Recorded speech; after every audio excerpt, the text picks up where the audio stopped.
Fala galera, beleza? Tranquilidade? Estamos nós aqui para mais uma semana de aulas, começando com uma aula de geografia, retomando o tema da apostila 4, a temática da apostila 4, que está trabalhando com a questão de recursos minerais e energéticos.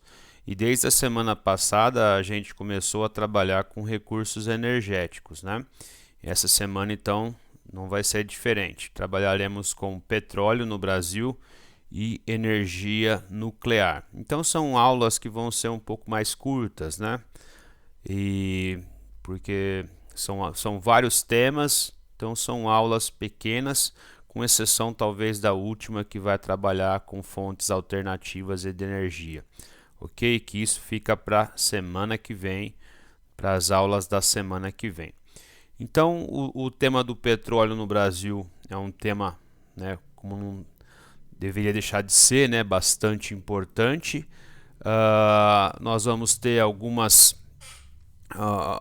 diferenças de números aí a respeito do que a apostila coloca, com o que alguns sites oficiais colocam, Mas o que a gente tem que entender é que ainda os combustíveis fósseis, o petróleo, o gás natural, principalmente o petróleo, ainda é a principal matriz energética brasileira.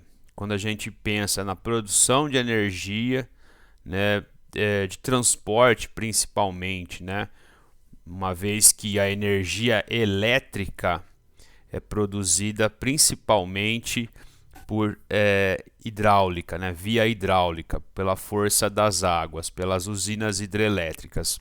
Mas quando a gente faz a combinação das duas áreas, a produção de energia elétrica e a questão dos transportes, o petróleo ainda é a principal matriz energética.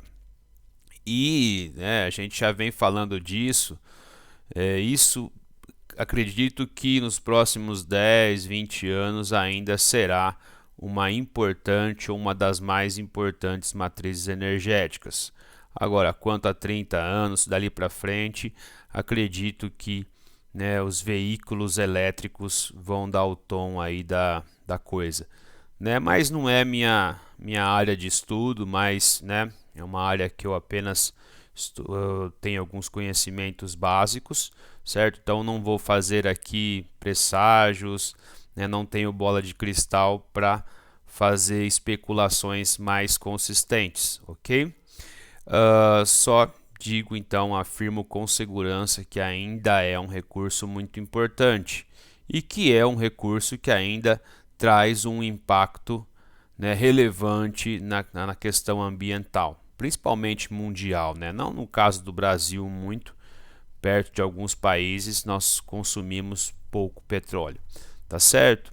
Então o Brasil ele é um grande produtor, ele se afirma cada vez mais como um grande produtor, apesar de estar, mesmo na questão do petróleo, inserido numa temática preocupante, numa situação preocupante, mais especificamente dizendo, Por quê, gente?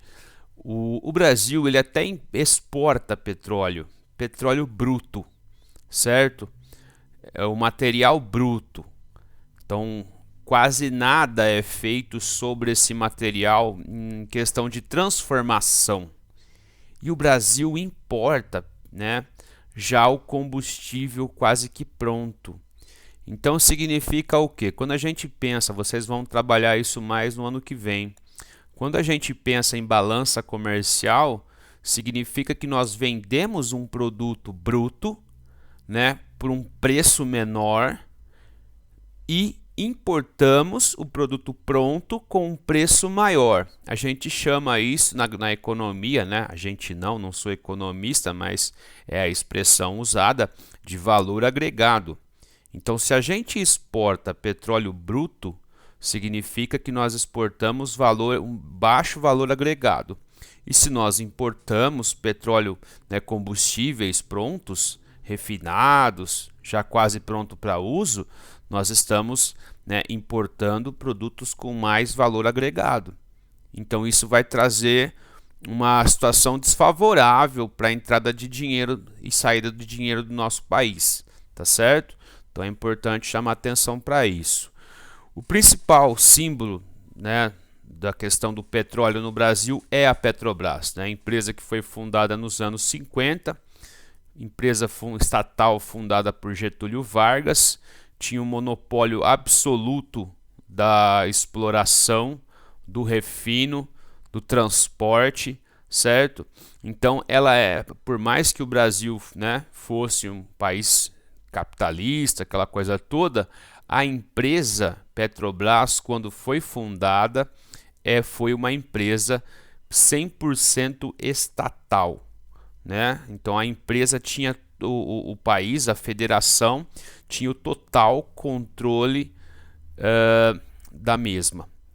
O que acontece hoje? Hoje nós podemos chamá-la de empresa de capital misto. O que significa isso, gente? Significa que nós ainda temos a maior parte da fatia nas mãos, as ações nas mãos da União, do governo federal. Então é ele que dirige, certo? É ele que dirige a empresa, é o presidente que aponta diretor, né?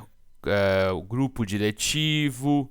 Então a União tem ainda uma influência muito forte sobre a empresa. E por volta aí de 49% dela está, né, como SA. Empresas ou pessoas que vão ter em maior ou menor grau ações da empresa. Então, é uma empresa que está inserida dentro de uma lógica de mercado. E ela tem sido administrada numa lógica de mercado desde, né, a chegada de Michel Temer. Então tem toda envolve todo um assunto muito polêmico, né?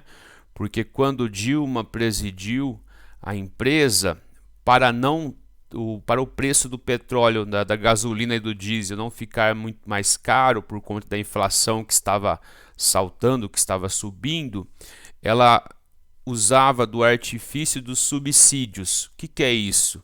Subsídios é quando o governo injeta dinheiro na atividade.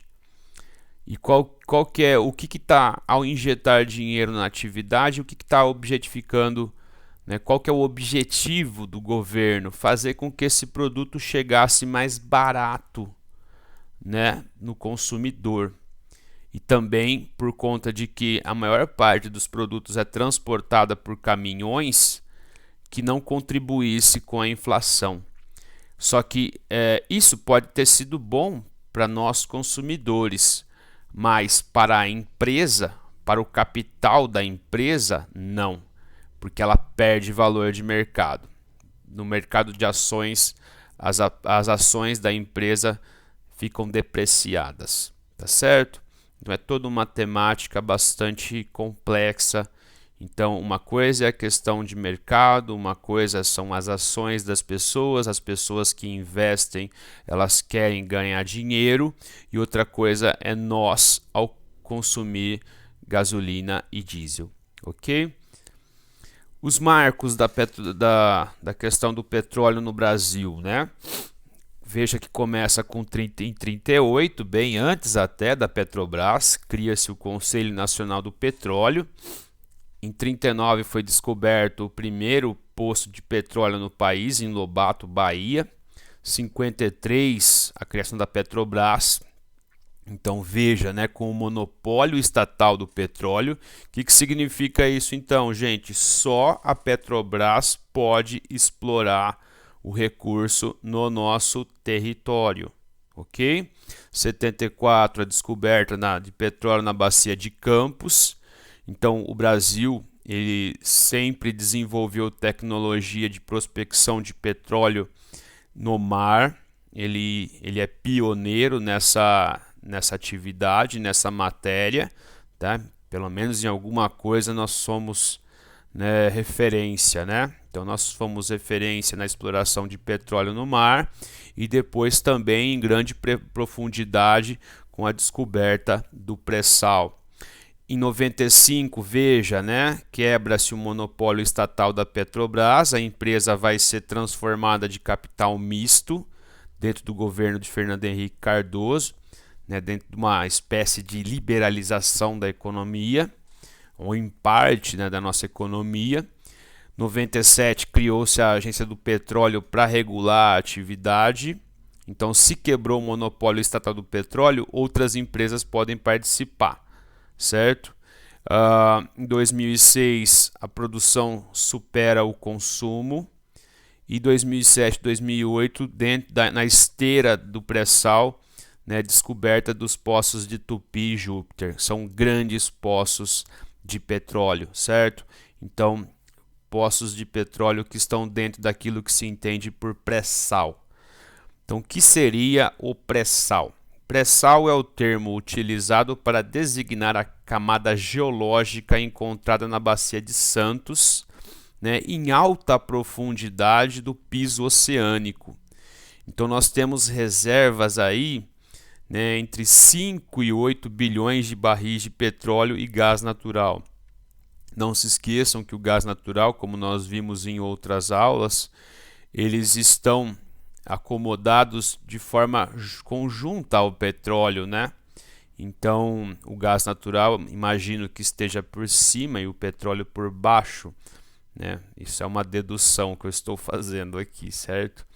Então, ele se estende de 800 quilômetros. Então, essa mancha de petróleo, ela vai desde o Espírito Santo até Santa Catarina, certo?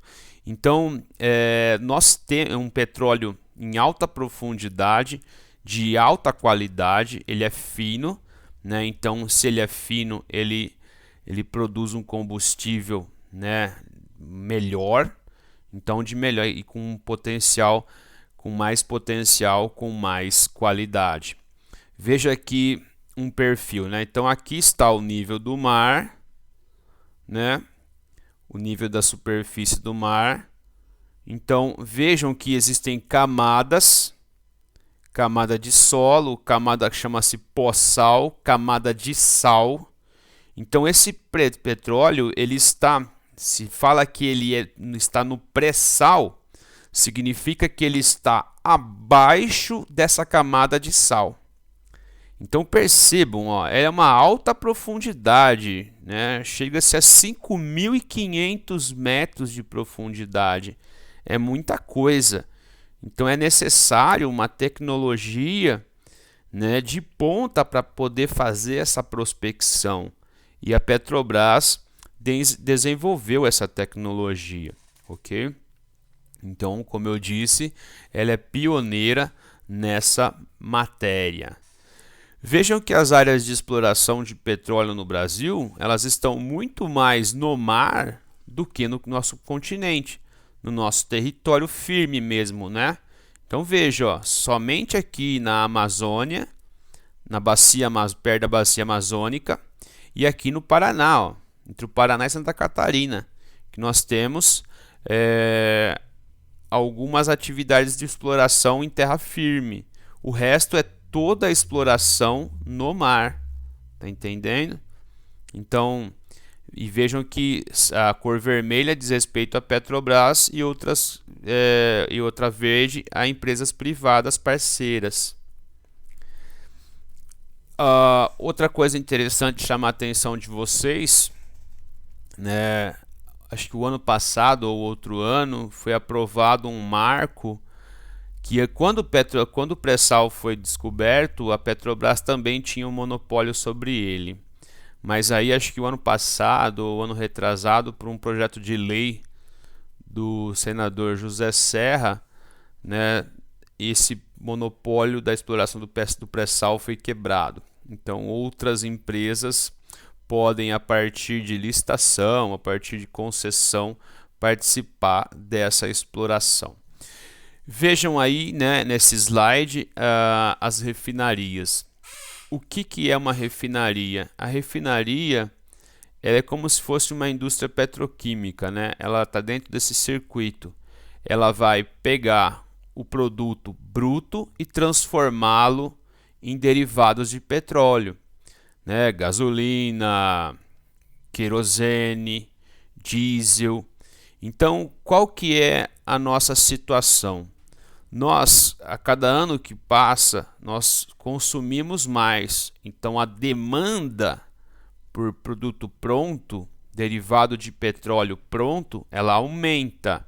Só que a oferta, ela não consegue acompanhar muito essa demanda. Por quê? Porque nós temos poucas refinarias. Então, a partir do que os especialistas estão colocando para a gente? Então vejam, não sou eu, são os especialistas que eu leio, por exemplo, no jornal que eu assino, que é o Estado de São Paulo.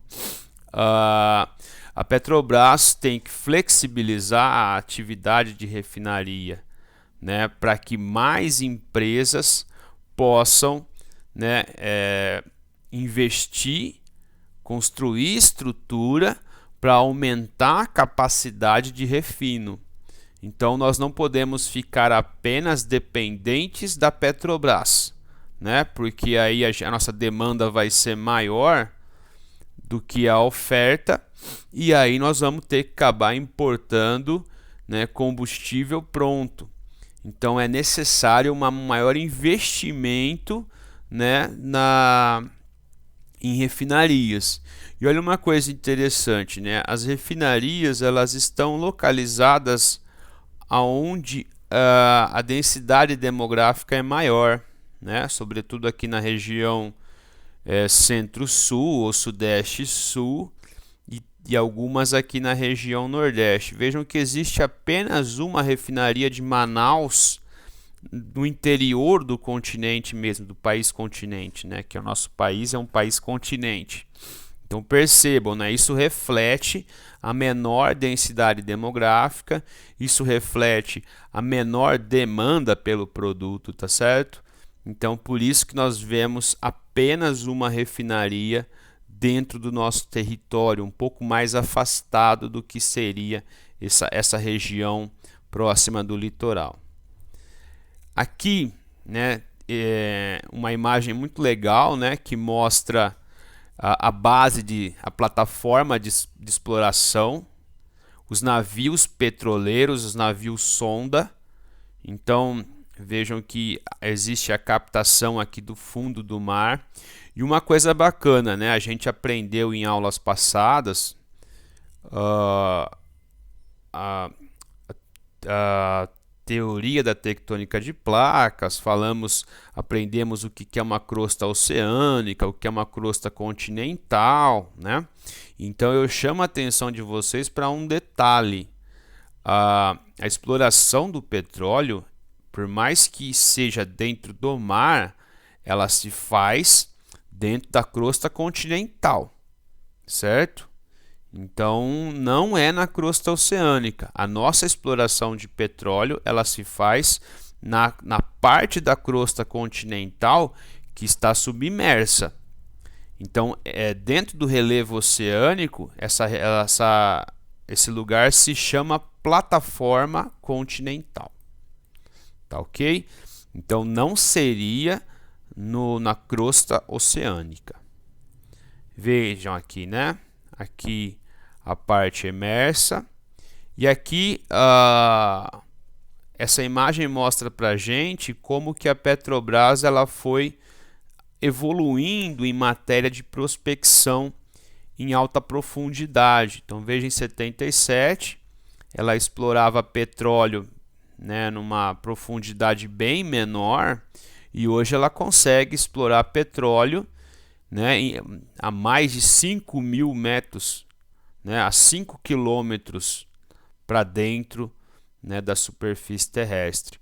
Então representa para nós o que então, né? Que a empresa evoluiu em técnica, né? Técnica é o saber fazer a coisa e tecnologia são os instrumentos que são utilizados, né, para prospectar esse recurso tão importante para a nossa economia, ok? E concluo essa aula, né, nos últimos 2 anos aí, como que a produção de petróleo e gás natural subiu no nosso país.